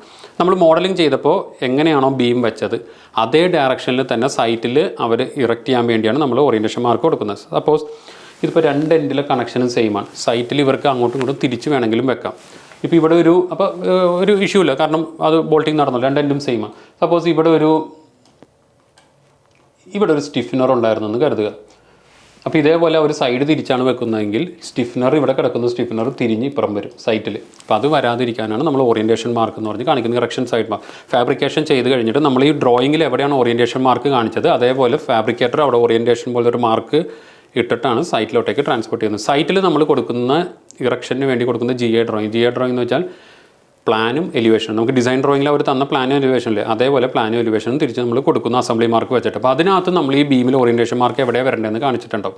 അപ്പോൾ ആ ഓറിയൻറ്റേഷൻ മാർക്ക് വരുന്ന സൈഡ് നോക്കി സൈഡിൽ ഇറക്റ്റ് ചെയ്ത് കഴിഞ്ഞാൽ ഈ സൈഡ് തിരിഞ്ഞു പോകുന്ന ഇഷ്യൂ വരത്തില്ല. അപ്പോൾ അതാണ് ഓറിയൻറ്റേഷൻ മാർക്ക്. ഇനി നമുക്ക് പാർട്ടിൻ്റെ കളർ. ഇപ്പോൾ ഓറിയൻറ്റേഷൻ മാർക്ക് ഓൺ ചെയ്തു. അപ്പിയറൻസിൽ പോയി വിസിബിൾ ലൈൻ പൊതുവേ നമുക്ക് യെല്ലോ ആണ് കൊടുക്കുന്നത്, യെല്ലോ കൊടുത്തു. ഹിഡൻ ലൈൻ്റെ കളർ ബ്ലാക്ക്. പക്ഷേ ഹിഡൻ്റെ ടൈപ്പ് കുറച്ചുകൂടി ഗ്യാപ്പുള്ള ഹിഡൻ കൊടുക്കാം. ഇവരെങ്ങനെയാണ് ഫാബ്രിക്കേഷൻ ചെയ്യുന്നത് വെച്ചാൽ ഇതുപോലെ സോഫ്റ്റ്വെയർ ഓപ്പൺ ചെയ്തിട്ടൊന്നുമല്ല. അവർ A3 പ്രിൻ്റ് എടുക്കും. മിക്ക ഫാബ്രിക്കേഷൻ ഷോപ്പിൽ A3 പ്രിൻ്റ് എടുത്തിട്ടാണ് ഫാബ്രിക്കേറ്റ് ചെയ്യുന്നത്. അപ്പോൾ നമ്മൾ കൊടുക്കുന്ന ഡ്രോയിങ് വളരെ നീറ്റ് ആൻഡ് ക്ലിയർ ആയിരിക്കണം. അവർക്ക് എന്താ പറയുക വളരെ സൂക്ഷിച്ചിങ്ങനെ നോക്കേണ്ട ഒരു അവസ്ഥയൊന്നും വരരുത് ഡ്രോയിങ്ങിൽ. പിന്നെ ഹിഡൻ ലൈൻ വരുമ്പോൾ ഇപ്പോൾ ചെറിയ എന്തെങ്കിലും ഹിഡൻ ആയിട്ടുള്ള ഒബ്ജക്റ്റുകൾ ഉണ്ടെങ്കിൽ നമ്മൾ ഈ ഡോട്ടഡ് ലൈൻ ചെറുതാക്കിയാണ് കൊടുക്കുന്നതെങ്കിൽ അവർക്ക് അത് ഫേം ലൈനായിട്ട് കാണാൻ പറ്റത്തില്ല. അപ്പോൾ അതുകൊണ്ടാണ് കുറച്ചും കൂടി വലിയ ഹിഡൻ്റെ ഗ്യാപ്പ് കൊടുത്തത്. ഇനി മോഡിഫൈ ചെയ്യാം. ഇപ്പോൾ ചേഞ്ച് ആകുന്നുണ്ട്. ഇപ്പോൾ ഈ ഡ്രോയിങ്ങിൽ എന്തോരം വ്യൂസ് ഉണ്ടായിരുന്നു, ടോപ്പ് വ്യൂ, ഫ്രണ്ട് വ്യൂ, സെക്ഷനുകൾ എല്ലാത്തിനും ഓട്ടോമാറ്റിക് ചേഞ്ചസ് വന്നേനെ. അപ്പോൾ ആകെ ഈ ഒരു വ്യൂ മാത്രമേ ഉള്ളൂ. ഇനി നമുക്ക് ഡയമെൻഷൻ മാറ്റണം. ഡയമെൻഷൻ മാറ്റാനായിട്ട് ഇവിടെ ഡയമെൻഷനിൽ പോവാം. എക്സ് ഡയറക്ഷനിലും ഇതേപോലെ സ്ട്രെയിറ്റ് ഡയമെൻഷൻ കൊടുക്കാം. ഇപ്പോൾ പല ടൈപ്പ് ഡയമെൻഷൻ സ്റ്റൈൽസ് ഓരോ കമ്പനികൾ ഫോളോ ചെയ്യും. RD എന്ന് പറഞ്ഞൊരു സ്റ്റൈലുണ്ട്, പിന്നെ ഓസ്ട്രേലിയയിൽ വരുന്ന നോർമൽ സ്റ്റൈൽ, അങ്ങനെ പല സ്റ്റൈലുകൾ ഓരോ. അപ്പം ഏതാണോ അവരുടെ നിങ്ങൾ വർക്ക് ചെയ്യുന്ന കമ്പനി ഫോളോ ചെയ്യുന്നത് അതേപോലെ വർക്ക് ചെയ്യും. ഇപ്പോൾ നമ്മൾ തൽക്കാലം നോർമൽ സ്ട്രെയിറ്റ് ഡയമെൻഷൻ, കണ്ടിന്യൂസ് ആയിട്ട് പോകുന്ന ഡയമെൻഷൻ തന്നെ കൊടുക്കുന്നു. ഇനി അപ്പിയറൻസിൽ പോവാം. ലൈൻ്റെ കളർ ഗ്രേ കളർ മാറ്റണം. ഗ്രേ കളർ വന്ന പ്രശ്നം എന്ന് വെച്ചാൽ പ്രിൻറ്റ് വരുമ്പോൾ PDF അല്ലെങ്കിൽ നമ്മൾ പ്രിൻ്റൊക്കെ എടുക്കുമ്പോൾ ഡിമ്മായിട്ട് വരും. അപ്പോൾ അത് വരാതിരിക്കാനായിട്ട് ബ്ലാക്കിലോട്ട് മാറ്റാം. ടെക്സ്റ്റിൻ്റെ കളർ ലൈറ്റ് ഗ്രീൻ ഓക്കെ, പക്ഷേ ഫോണ്ടായിട്ട് ഒരു 3 എങ്കിലും കൊടുക്കണം. മോഡിഫൈ ചെയ്യാം. അപ്പോൾ അവിടെ ചേഞ്ച് ആയതാണല്ലോ. നമുക്ക് ഒരു ഡ്രോയിങ് 100% നേരെ ഓട്ടോമാറ്റിക് ഇതുപോലെ സെറ്റ് ചെയ്ത് സബ്മിറ്റ് ചെയ്യാൻ പറ്റില്ല. ചിലപ്പോൾ നമുക്ക് മാനുവലി ഡയമെൻഷൻസ് കൊടുക്കേണ്ടി വരും. ഡയമെൻഷൻ ഡിലീറ്റ് ചെയ്യേണ്ടി, നേരത്തെ പറഞ്ഞ പോലെ കുറച്ച് എഡിറ്റിംഗ് ഒക്കെ എന്തായാലും മാനുവലി വർക്ക് ചെയ്യേണ്ടി വരും. നമ്മൾ ഇതുപോലെ മാനുവലി വർക്ക് ചെയ്തിട്ട് ഈ ഓറിയൻറ്റേഷൻ മാർക്ക് എപ്പോഴും ടെക്ലയുടെ ഒരു സ്റ്റാൻഡേർഡ് പ്രകാരം ഡ്രോയിങ് സബ്മിറ്റ് ചെയ്യുമ്പോൾ ടോപ്പ് ലെഫ്റ്റിൽ വേണം വരാനായിട്ട്, ഇവിടെ വേണം ഇരിക്കാനായിട്ട്. നമുക്ക് ഇങ്ങനെയൊന്നും മൂവ് ചെയ്യാൻ പറ്റില്ല, ഷീറ്റിൽ സെറ്റ് ചെയ്യണം. അപ്പോൾ ഓട്ടോമാറ്റിക്കലി അത് തിരിയും. പക്ഷെ അങ്ങനെ തിരിയുമ്പോഴുള്ള പ്രശ്നം എന്ന് വെച്ചാൽ ഷീറ്റ് വീണ്ടും റീക്രിയേറ്റ് ആവും. അപ്പോൾ നമ്മൾ മാനുവലി എന്തെങ്കിലും വർക്ക് ചെയ്തിട്ടുണ്ടെങ്കിൽ അതെല്ലാം നമുക്ക് നഷ്ടമാവും. അപ്പോൾ അതുകൊണ്ട് നമ്മളെപ്പോഴും ശ്രദ്ധിക്കേണ്ടത് ഓറിയൻറ്റേഷൻ മാർക്ക് തിരിക്കേണ്ടത് ഇനീഷ്യൽ സ്റ്റേജിൽ ഒരു ഡ്രോയിങ് എഡിറ്റിംഗ് സ്റ്റാർട്ട് ചെയ്യുന്ന സമയത്ത് വേണം ചെയ്യാനായിട്ട്. അപ്പോൾ അതിന് തിരിക്കാനായിട്ട് ഇതേപോലെ അസംബ്ലി ഡ്രോയിങ് പ്രോപ്പർട്ടി എടുക്കുക. വ്യൂവിൽ പോവാം. വ്യൂവിൽ ആട്രിബ്യൂട്ട്സ് എടുത്ത് rotate coordinate system around Y ഒരു 180 ആക്കി കൊടുത്താൽ മതിയാവും മിക്കവാറും. മോഡിഫൈ. ഇത് തിരിഞ്ഞതുകൊണ്ടോ ഇപ്പോൾ ഇവിടെ വന്നു, ടോപ്പ് ലെഫ്റ്റിൽ വന്നിട്ടുണ്ട്. ഓക്കെ, ഇനി ഡയമെൻഷൻ നമുക്ക് പരിചയപ്പെടും. ഇപ്പോൾ ഇവിടെ കിടന്ന ഡയമെൻഷനൊക്കെ മേലോട്ട് പോയില്ലേ. ഇതിനെയാണ് ഓവറോൾ ലെങ്ത് എന്ന് പറയുന്നത്. ഓവറോൾ ലെങ്ത് എന്ന് വെച്ച് കഴിഞ്ഞാൽ അസംബ്ലിയുടെ ടോട്ടൽ ലെങ്ത് ആണ്. ഓവറോൾ ലെങ്ത്തിൻ്റെ ഒപ്പമാണ് മെയിൻ പാർട്ടിൻ്റെ പ്രൊഫൈൽ വരുന്നത്. ഇത് ഡിഫോൾട്ട് ഓട്ടോമാറ്റിക് വരുന്നത്. നമ്മൾ മാനുവലി ഡയമെൻഷൻ പിക്ക് ചെയ്ത് കഴിഞ്ഞാൽ ഈ പ്രൊഫൈൽ വരത്തില്ല. ഇത് സ്റ്റാൻഡേർഡ് നമ്മൾ അങ്ങനെ സബ്മിറ്റ് ചെയ്യുന്നത്. ഇപ്പോൾ മാനുവലി അങ്ങനെ ഡയമെൻഷൻ കൊടുക്കാം. ഇവിടെ ഡയമെൻഷൻ എന്ന് പറഞ്ഞ് ക്ലിക്ക് ചെയ്യാം. അതിൽ ഹൊറിസോണ്ടൽ ഡയമെൻഷൻ അല്ല വെർട്ടിക്കൽ ഏതാണ് വേണ്ടത്. അപ്പോൾ എനിക്ക് ഹൊറിസോണ്ടൽ എടുത്തു. ഇവിടെ ഈ പോയിന്റ് പിക്ക് ചെയ്തു, ഇവിടെ ബീമിൻ്റെ എൻഡ് പിക്ക് ചെയ്തു. എവിടെയാണോ പ്ലേസ് ചെയ്യേണ്ടത് അവിടെ മൗസിൻ്റെ മിഡിൽ ബട്ടൺ പ്രസ് ചെയ്ത് കഴിഞ്ഞാൽ ഡയമെൻഷൻ വരും. പക്ഷേ ഈ ഡയമെൻഷൻ്റെ സ്റ്റൈൽ വ്യത്യാസമുണ്ട്. കളർ ഗ്രേ കളർ എടുക്കുന്നത് അത് നമ്മൾ ഓട്ടോമാറ്റിക് നമ്മൾ മാനുവലി നമ്മൾ സെറ്റ് ചെയ്തുകൊണ്ട്. അപ്പോൾ ഒരു പ്രാവശ്യം ഈ ഒരു സെറ്റിങ്സ് ചെയ്താൽ മതി. കറക്റ്റായിട്ടുള്ള ഡയമെൻഷൻ്റെ പ്രോപ്പർട്ടി എടുക്കുക. ഇവിടെ താഴെ കോപ്പി പ്രോപ്പർട്ടി എന്ന് പറഞ്ഞുകൊണ്ടോ ക്ലിക്ക് ചെയ്യുക. ഇനി ഏത് ഡയമെൻഷനാണ് ചേഞ്ച് ചെയ്യേണ്ടത് ആ ഡയമെൻഷൻ സെലക്ട് ചെയ്യുക, മോഡിഫൈ ചെയ്യുക. ഇപ്പോൾ ചേഞ്ച് ചെയ്യണ്ടോ. അപ്പോൾ നമ്മൾ ഈ ഒരു സെറ്റിങ്സ് മോഡൽ ക്ലോസ് ചെയ്യുന്നത് വരെ ചെയ്താൽ മതി. നമ്മൾ മോഡൽ ക്ലോസ് ചെയ്ത് വീണ്ടും റീഓപ്പൺ ചെയ്തിട്ട് എഡിറ്റിംഗ് സ്റ്റാർട്ട് ചെയ്യുമ്പോൾ ഇതുപോലെ മാനുവലി ചെയ്യുന്നുണ്ടെങ്കിൽ വീണ്ടും ഒരു പ്രാവശ്യം കൂടി ഈ പ്രോസസ്സ് ചെയ്യേണ്ടി വരും കേട്ടോ. ഇനിയിപ്പോൾ മോഡൽ ക്ലോസ് ചെയ്യുന്നത് വരെ നമ്മൾ ഈ ഇപ്പോൾ കോപ്പി ചെയ്ത പ്രോപ്പർട്ടി പ്രകാരം തന്നെ മാനുവൽ ഡയമെൻഷൻസ് വന്നോളും. ഇപ്പോൾ ഇതുണ്ടോ മെയിൻ ആ പ്രൊഫൈൽ വന്നില്ല. നമുക്കിപ്പം അടുപ്പിച്ച് പിക്ക് ചെയ്ത് കൊടുക്കേണ്ട ഡയമെൻഷൻ ആണെന്നുണ്ടെങ്കിൽ ഇപ്പോൾ ഈ ഹോളിൻ്റെ നമുക്ക് സെപ്പറേറ്റ് ഒരിക്കലും കൊടുക്കരുത്. ഇപ്പോൾ ഇതുണ്ട് ഈ 2 ഹോളും അടുപ്പിച്ചാണ് വരുന്നതെങ്കിൽ ഇങ്ങനെ കണ്ടിന്യൂസ് ആയിട്ട് പിക്ക് ചെയ്ത് പോകാം. എവിടെ പ്ലേസ് ചെയ്യണം അവിടെ സ്ക്രോൾ ബട്ടൺ പ്രസ് ചെയ്യുക. സെലക്ട് ചെയ്യുമ്പോൾ ഒരുമിച്ച് വരണം. ഒരിക്കലും ഇങ്ങനെ സെപ്പറേറ്റ് 40 വേറൊരു ഡയമെൻഷൻ, 60 വേറൊരു ഡയമെൻഷൻ അങ്ങനെ വരരുത്. ഇതേപോലെ ഗ്രൂപ്പായിട്ട് വേണം വരാനായിട്ട്. നമുക്ക് ഡയമെൻഷൻ പ്ലേസ് ചെയ്തിട്ട് അങ്ങോട്ടും ഇങ്ങോട്ടും അറേഞ്ച് ചെയ്യുകയൊക്കെ ചെയ്യാം ലൈനിൽ പിക്ക് ചെയ്ത്. ഓക്കെ, അപ്പോൾ ഇതാണ് ഓവറോൾ ലെങ്ത്ത്. നമ്മൾ ഡയമെൻഷൻ്റെ ഒരു ഫോർമാറ്റ് എങ്ങനെയാണെന്ന് വെച്ചാൽ മേളിൽ ഓവറോൾ ലെങ്ത്ത് കൊടുക്കും, അതിൻ്റെ താഴെ മെയിൻ പാർട്ട് ലെങ്ത്ത് കൊടുക്കും. കാരണം മെയിൻ പാർട്ടിൻ്റെ സിംഗിൾ പാർട്ട് സെപ്പറേറ്റ് ജനറേറ്റ് ചെയ്യത്തില്ലെന്ന് പറഞ്ഞു. അപ്പം മെയിൻ പാർട്ടിന് എത്ര ലെങ്ത്തിൽ കട്ട് ചെയ്യണം എന്നുള്ളതിൻ്റെ കൊടുക്കണം. ഇവിടെ എന്തുകൊണ്ടാണ് വരാഞ്ഞെന്ന് വെച്ചാൽ ഓവറോൾ ലെങ്ത്തും മെയിൻ പാർട്ട് ലെങ്ത്തും സെയിം ആണ്. അപ്പോൾ റിപ്പീറ്റഡ് ഡയമെൻഷൻ വരരുത്. അതുകൊണ്ടാണ് ഇവിടെ ഓട്ടോമാറ്റിക് വരാഞ്ഞത്. അപ്പോൾ നമുക്ക് കൊടുക്കേണ്ട ആവശ്യമില്ല. ഇവിടെ ഒരു എൻഡ് പ്ലേറ്റ് വല്ലതും വരുന്നുണ്ടായിരുന്നെങ്കിൽ ഓവറോൾ ലെങ്ത് എന്ന് പറഞ്ഞാൽ ഈ എൻഡ് പ്ലേറ്റിൻ്റെ ഈ എൻഡ് തൊട്ട് ആ എൻഡ് പ്ലേറ്റിന് ആ എൻഡ് വരെ വരും. അപ്പം മെയിൻ പാർട്ട് ലെങ്ത് വരുന്നത് ഈ ബീമിൽ നിന്ന് നമ്മൾ എടുക്കത്തുള്ളൂ. അതാണ് മെയിൻ പാർട്ട്. പിന്നെ അപ്പോൾ ഇവിടെ ഇതിങ്ങനെ വന്നു. പിന്നെ നമ്മൾ കൊടുക്കേണ്ട ഈ ബീമിൽ വരുന്ന ഹോൾ ഫിക്സ് ചെയ്യേണ്ട ഡയമെൻഷൻ കൊടുക്കും. കാരണം നമ്മൾ സെപ്പറേറ്റ് ഡ്രോയിങ് കൊടുക്കാത്തതുകൊണ്ട് അത് ഈ അസംബ്ലിയിൽ തന്നെ കാണിക്കണം. ഇതാണ് ഈ ബീമിൽ വരുന്ന പാർട്ട് മാർക്കാണ് ഈ M2. അത് വേണമെങ്കിൽ ഇങ്ങോട്ട് നീക്കി വെച്ചോ.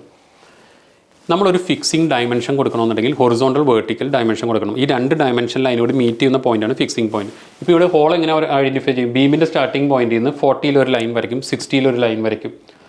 അപ്പോൾ ഹൊറിസോണ്ടൽ ഡയമെൻഷനിൽ അവർ ലൈൻസ് വരയ്ക്കും. പിന്നെ വെർട്ടിക്കൽ ഡിസ്റ്റൻസ് ഡയമെൻഷൻ കാണിക്കുമ്പോൾ ഒരു ഐ സെക്ഷൻ്റെ ഫ്രണ്ട് വ്യൂ ആണെങ്കിൽ ഒരിക്കലും ബോട്ടത്തിൽ നിന്നുള്ള ഡയമെൻഷൻ കൊടുക്കരുത്. അത് സ്റ്റാൻഡേർഡ് അല്ല, അങ്ങനെ സബ്മിറ്റ് കൊടുക്കാറില്ല. നമ്മൾ എപ്പോഴും ബീമിൻ്റെ ടോപ്പിൽ നിന്ന് പിക്ക് ചെയ്യാവുള്ളൂ.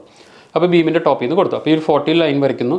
65 ഒരു ലൈൻ വരയ്ക്കുന്നു. ഇത് രണ്ടും കൂടി മീറ്റ് ചെയ്യുന്ന ആ പോയിന്റ് ഇൻ്റർസെക്ഷൻ, അതാണ് ഫിക്സിംഗ് പോയിൻ്റ് ആയിട്ട് എടുക്കുന്നത്. ഇനിയിപ്പോൾ ഇവിടെ 65 നമ്മൾ കൊടുത്ത് ഈ ഒരു ഹോളിലോട്ട്, അപ്പോൾ ചിലപ്പോൾ ഫാബ്രിക്കേറ്റേഴ്സിന് ഒരു ഡൗട്ട് വരാം, ഈ ഒരു ഹോളും 65 തന്നെയാണോ എന്ന്. അങ്ങനെ ഒരു കൺഫ്യൂഷൻ വരാതിരിക്കാനായിട്ട് ഡയമെൻഷൻ ഈ പോയിന്റ് പിക്ക് ചെയ്ത് ഡ്രാഗ് ചെയ്യുക. പക്ഷേ പിക്ക് ചെയ്ത് ഡ്രാഗ് ചെയ്യുമ്പോൾ ശരിക്കും ലൈൻ മാത്രം സ്ട്രെച്ച് ചെയ്ത് വരേണ്ടതാണ്. അത് എന്തുകൊണ്ടാണ് വരാഞ്ഞതെന്ന് വെച്ചാൽ നമ്മൾ ഷീറ്റിൽ ഈ ഒരു സെറ്റിങ്സ് ചെയ്യാം. അപ്പം മെനു എടുക്കാം, സെറ്റിങ്സ് എടുക്കാം. സെറ്റിങ്സിൽ ഇവിടെ ഇത് കണ്ടോ, drawing drag and drop tick ചെയ്യുക. അപ്പോൾ ഇവിടെ drawing drag and drop tick ചെയ്തു. ഇനി ഡയമെൻഷൻ സെലക്ട് ചെയ്ത് ഈ പോയിന്റ് പിക്ക് ചെയ്ത് ഡ്രാഗ് ചെയ്യുക. ഇപ്പോൾ ഒരുമിച്ച് വരുന്നുണ്ടോ, ഇവിടെ സെലക്ട് ചെയ്യുക, പിക്ക് ചെയ്ത് ഡ്രാഗ് ചെയ്യുക, വന്നില്ലേ. ഇനിയിപ്പോൾ നമ്മൾ ഹോളിൻ്റെ ഫിക്സിങ് കൊടുത്തു, പിന്നെ ഹോളിൻ്റെ സൈസ് കൊടുത്താലേ അവർക്ക് അവിടെ ഹോൾ ഇടാൻ പറ്റത്തുള്ളൂ. ആ ഹോളിൻ്റെ സൈസ് എന്തുകൊണ്ട് ഓട്ടോമാറ്റിക്കൽ വരാഞ്ഞെന്ന് വെച്ചാൽ ഷീറ്റിൽ ഓൾറെഡി ഇവർ സെറ്റ് ചെയ്തിട്ടുണ്ട്. ഇവിടെ all holes to be 22 dia unless noted 22 അല്ലാത്തത് മാത്രം ഓട്ടോമാറ്റിക്കലി വരത്തുള്ളൂ. ഇപ്പോൾ ഇത് 22 ആണോ എന്ന് നമുക്ക് വേണമെങ്കിൽ ചെക്ക് ചെയ്യില്ലെങ്കിൽ ഇപ്പോൾ ഏതെങ്കിലും ഒരു പാർട്ട് മാർക്ക്, ഇപ്പോൾ M2 പോലത്തെ ഒരു പാർട്ട് മാർക്കിൽ ഹോളിൻ്റെ പാർട്ട് മാർക്കിൽ ഒരു പ്ലേറ്റിൻ്റെ പാർട്ട് മാർക്ക് ഇല്ലെങ്കിൽ നമുക്ക് ഓൺ ചെയ്യാൻ ഇങ്ങനെ ഓൺ ചെയ്യാം. സെലക്ട് ചെയ്യുക, ഏത് പാർട്ടാണോ അത് സെലക്ട് ചെയ്യുക, റൈറ്റ് ക്ലിക്ക് ചെയ്യുക, add mark using view property. ഇപ്പോൾ അത് വന്നുണ്ട് 2 ഡയ 22 സെലക്ട് ചെയ്ത് ഒന്ന് ഇച്ചിരി ബീമിൽ മുട്ടിച്ച് വെക്കരുത്, ഇച്ചിരി താഴ്ത്തി ഡ്രാഗ് ചെയ്ത് വെക്കാം കേട്ടോ. അപ്പോൾ ഈ ഒരു ഡ്രോയിങ് പ്രകാരമുള്ള ഡയമെൻഷൻസും അതിൻ്റെ ഫിക്സിംഗ് എല്ലാം നമ്മൾ കഴിഞ്ഞു. ഇനി ഡബിൾ ക്ലിക്ക് ചെയ്ത് അസംബ്ലി ഡ്രോയിങ് പ്രോപ്പർട്ടി എടുത്തിട്ട് നെയിം മാറ്റണം. നെയിം നമുക്കിത് ഏതാ, ഇത് ബീം അല്ലേ, അപ്പോൾ ബീം എന്ന് ക്യാപിറ്റലിൽ തന്നെ ടൈപ്പ് ചെയ്യാം. ബീം 1, ബീം 2, ബീം 3 അങ്ങനെയൊന്നും ടൈപ്പ് ചെയ്ത് കൊടുക്കരുത്. മോഡലിംഗ് ചെയ്തപ്പോൾ നമ്മൾ എന്ത് നെയിമാണ് കൊടുത്തത് അത് തന്നെ കൊടുക്കുക. ഇപ്പോൾ നമ്മൾ ഹൊറിസോണ്ടൽ ബ്രേസിന് H.bracing, അപ്പോൾ ആ നെയിം തന്നെ ബ്രേസിങ്സിൻ്റെ ഡ്രോയിങ് ജനറേറ്റ് ചെയ്യുമ്പോൾ കൊടുക്കുക. അപ്പോൾ ബീം കൊടുത്തു, മോഡിഫൈ ചെയ്തു. ഇവിടെ അപ്ലൈ ഓക്കെ ഉണ്ട്. അപ്ലൈ ഓക്കെ ചെയ്ത് കഴിഞ്ഞാൽ ഈ ഷീറ്റിലെ സെറ്റിങ്സ് എല്ലാം ഓട്ടോമാറ്റിക് വരും. നമ്മൾ കമ്പോണൻസ് പഠിപ്പിച്ചപ്പോൾ ഞാൻ പറഞ്ഞായിരുന്നു, അപ്ലൈ ഓക്കെ ചെയ്താൽ ഓട്ടോമാറ്റിക്കലി വരും. നിങ്ങൾക്ക് കോൺഫിഡൻസ് ആവുന്നവർ വേണമെങ്കിൽ മോഡിഫൈ ചെയ്ത് ക്യാൻസൽ ചെയ്യാം. അപ്പോൾ നെക്സ്റ്റ് ഡ്രോയിങ് ഓട്ടോമാറ്റിക്കലി ഷീറ്റിൽ നമ്മൾ കൊടുത്ത സെറ്റിങ്സ് വരത്തില്ല. ഞാനിപ്പോൾ തൽക്കാലം അപ്ലൈ ചെയ്യുന്നില്ല, മോഡിഫൈ ചെയ്തിട്ട് ക്യാൻസൽ ചെയ്യുന്നു. ഇനി ഡ്രോയിങ് ക്ലോസ് ചെയ്യുന്നു. ഇപ്പോൾ 6 നമ്പർ ബീം എന്ന് പറയും, മോഡിഫൈ ചെയ്യുമ്പോൾ ഡ്രോയിങ് മോഡിഫൈ ആയിക്കോളും. അപ്പോൾ ക്ലോസ് ചെയ്തു. ഇവിടെ യെസ് എന്ന് പറഞ്ഞ് കൊടുക്കാം, യെസ് എന്ന് പറഞ്ഞ് കൊടുക്കാം. ഇവിടെ 6 നമ്പർ ബീം അത് നമുക്ക് ഐഡൻറ്റിഫൈ ചെയ്യണം. മോഡലിൽ ഈ 6 ഏതാണ്, നമ്മൾ ഒരെണ്ണം സെലക്ട് ചെയ്തിട്ടാണ് ഡ്രോയിങ് ജനറേറ്റ് ചെയ്തത്. ഇനി ഡ്രോയിങ് ലിസ്റ്റിൽ പോയിട്ട് ഈ 2 കാര്യങ്ങളും കൂടി ഡ്രാഗ് ചെയ്യണം. ഈ കാണുന്നതിനാണ് നമ്മൾ ഫ്രീസ് എന്ന് പറയുന്നത്.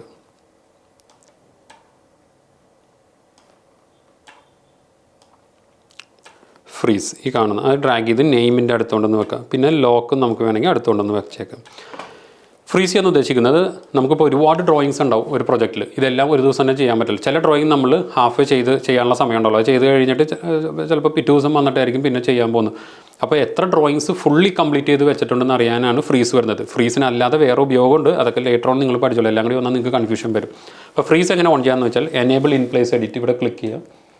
ഈ ഫ്രീസിൻ്റെ അവിടെ താഴെ ക്ലിക്ക് ചെയ്യുക, ഓണായി. ലോക്ക് വേണമെങ്കിൽ ലോക്ക് ചെയ്യുക. ലോക്ക് ചെയ്യാന്ന് വെച്ചാൽ ഒരു സേഫ്റ്റിക്ക് വേണ്ടിയാണ്. നമ്മൾ ആക്സിഡൻ്റലി ഡിലീറ്റ് ആയി പോകാതിരിക്കാൻ, ഇല്ലെങ്കിൽ ഓപ്പൺ ആവാൻ പ്രിൻറ്റ് വരാതിരിക്കാൻ, അങ്ങനെയൊക്കെയാണ് നമ്മൾ ലോക്ക് ചെയ്യുന്നത്. ഇപ്പോൾ തൽക്കാലം ലോക്ക് ചെയ്യേണ്ട. ഫ്രീസ് ഓൺ ചെയ്തു. ഇനി ഈ ബീം ഇവിടെ അൺടിക്ക് ചെയ്യുക കേട്ടോ. ഈ ബീം എത്ര ഉണ്ട്, 6 ഉണ്ടെന്നാണ് ഡ്രോയിങ്ങിൽ കാണിച്ചത്, 6 നമ്പർ ബീംസ്. സോ ഏതൊക്കെയാണ് ബീം എന്ന് അറിയാനും ഡ്രോയിങ് ലിസ്റ്റ് സെലക്ട് ചെയ്തിട്ട് ഈ ഐക്കണിൽ ക്ലിക്ക് ചെയ്യുക, select objects in the model. ഇപ്പോൾ 3Dയിൽ പോയി കഴിഞ്ഞാൽ ഇതുണ്ടോ 6 നമ്പർ 1 2 3 4 5 6 താഴെ നോക്കിയാൽ 6 ഒബ്ജക്ട്സ് സെലക്റ്റഡ്. നമുക്കിത് റൈറ്റ് ക്ലിക്ക് ചെയ്ത് ഹൈഡ് എന്ന് പറഞ്ഞ് ക്ലിക്ക് ചെയ്താൽ ഹൈഡ് ആയിക്കോളും. തിരിച്ച് റൈറ്റ് ക്ലിക്ക് ചെയ്ത് റീഡർ ഓഫ് വ്യൂ എന്ന് പറഞ്ഞ് ക്ലിക്ക് ചെയ്ത് കഴിഞ്ഞാൽ വീണ്ടും പഴയ പോലെ വരും. അതിപ്പോൾ നമുക്കറിയാൻ പറ്റും പെൻഡിങ് എത്ര ബീംസ് ഉണ്ടെന്ന്. ഇപ്പോൾ ഒരു ബീം ഞാൻ ചെയ്ത് കാണിച്ചത്. ഇനി അടുത്ത ബീം ഗസറ്റ് വെൽഡ് ചെയ്തത്. അപ്പോൾ ഈ ബീമിൻ്റെ മാർക്കിംഗ് നമുക്ക് നോക്കാം.